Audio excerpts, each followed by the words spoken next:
joined by one of our favorite partners here at OCMS, that is reTH, and they are here to tell us some great information about something that's a little bit new to our community, which is e-cigarettes. So I have Anna Carpenter here from reTH to tell us a little bit more. Anna, thanks so much for joining us today. Yeah, thanks for having us. We love getting out into the community, and it's always fun to stop by. Yes, and we love working with reTH. It's always a great experience, and we're happy to have you in here to talk about these e-cigarettes, which I don't know a lot about. So it'll be a really cool educational segment here today. So maybe before we get into the e-cigarettes, you can give us a little bit of an overview of what reTH is. Perfect, absolutely. So reTH is a community coalition in Winnebago County, and we are Winnebago's Healthy Living Partnership is the piece of it. And the main focus is on healthy living in our community and making sure that folks in our area, our residents in the county, are able to live, work, learn, play, making healthy choices while they do that.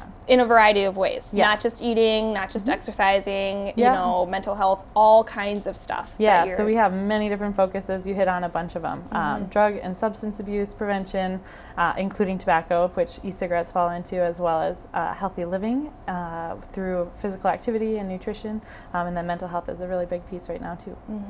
And you are owners of that famous bucket of cigarettes, is that right? Cigarette butts? Yes. Yeah, we are. They're famous. It's famous, and every time I see it, I'm like, holy cow. My gosh. But we're not here to talk about original cigarettes. We're here to talk about e-cigarettes. So for those of us that might not know, what exactly is an e-cigarette? So an e-cigarette is kind of a generic term for a whole bunch of different products with different names. So we like to call it an electronic delivery system or device, kind of encompassing a broader range of different products, whether it's more of a cig-alike, something that looks like a cigarette and is more of a disposable product, all the way down to those vape pens and mods that are heating up the liquid substance and then vaporizing it. So every type of e-cigarette is made up of the same components. There's a battery, whether that's a rechargeable one or a disposable one, a tank that holds the liquid, nicotine or other solution, and then an atomizer, which converts that liquid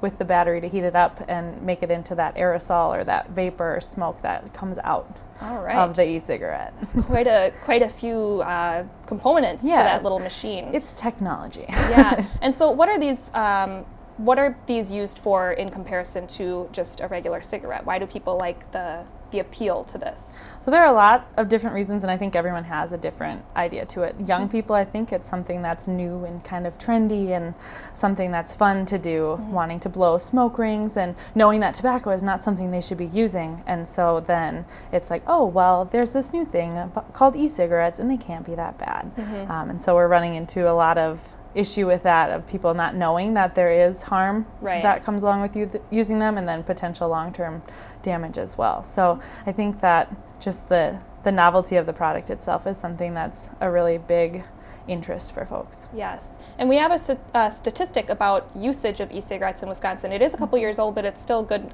numbers. So maybe you can tell us what exactly in Wisconsin, how many people are using these? Yeah, so the adult e-cigarette rate, and that's back a couple years, but the most recent data we have is about 5% of adults using e-cigarettes, and the youth use of e-cigarettes from just last year is at about 8%. And we actually saw that triple in just a year. The CDC has a little more information, our website does too, detailing that a little bit more, but we don't necessarily know that that's a reflective number anymore. They're so new, and the popularity is increasing immensely. Right, so you think that the popularity is going up and the usage is climbing. Yeah, yep. And I think as more research comes out, we'll start to see that. And you see a lot of vapor stores cropping up around town, and places that are selling traditional tobacco, like a convenience store or a grocery store, they're also selling vapor products or e-cigarettes as well. Wow. Well, that's very interesting to hear. And like you said, it is a really new, novel thing. So we're still kind of getting used to what exactly they are and trying to be able to track that. But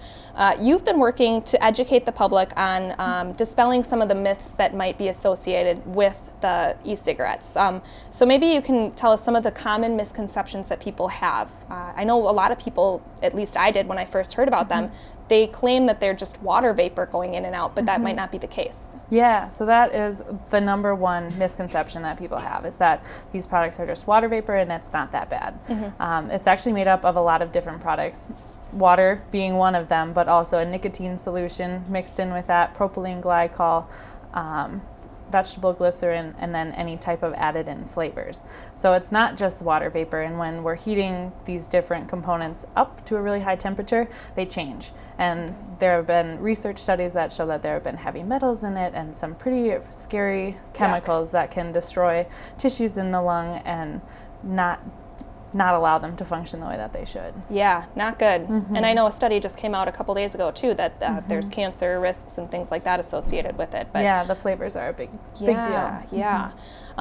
Another thing is they're pretty dangerous if you aren't charging them correctly, or there's dangers of burning or even exploding. Yeah, so the manufacturing of these products isn't regulated by any agency, so they don't have to follow any quality control measures necessarily, which means that some of the components of the products aren't safe. And so when they're charged or plugged in, even if it is being charged or plugged in correctly, it can overheat or explode, which is pretty dangerous for people. And then we see the e-liquid juice as well, not having to have a child-proof cap on it, so then you risk really young children being poisoned by nicotine. Wow, kind of scary. Another thing is addictiveness. People think that it might be a way to wean themselves off of cigarettes, but that's not the case either. Most people that are using e-cigarettes are continuing to use another type of tobacco product, whether it's chewing tobacco, traditional or more conventional cigarettes, and it just hasn't been proven to be effective way to quit. There are people that have quit, and that's great. It doesn't work for everyone, unfortunately, and so that's why the FDA hasn't included it in their ways to help people quit. Yes. And then the last thing I had on my list that I just wanted to get in there was the appeal to children, which is absolutely, probably the scariest part of it for me. I would agree 100% that we work a lot with young people in the high schools and middle schools, and it is really scary to see how these different flavors and the products themselves being kind of a cool electronic device are really starting to appeal to young people. Just crazy to me.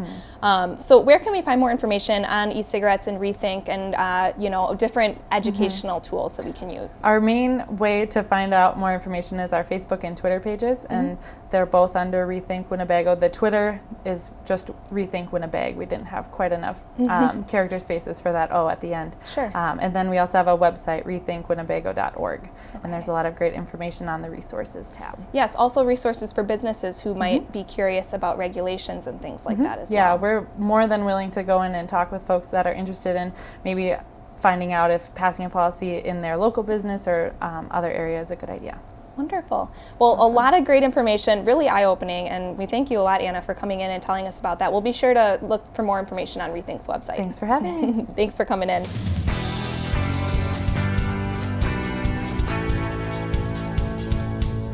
Oshkosh Today was supported in part by the Friends of OCM.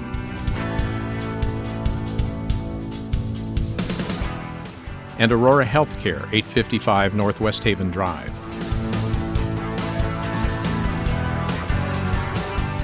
Set design provided by House of Flowers, 1920 Algoma Boulevard. Oshkosh Today.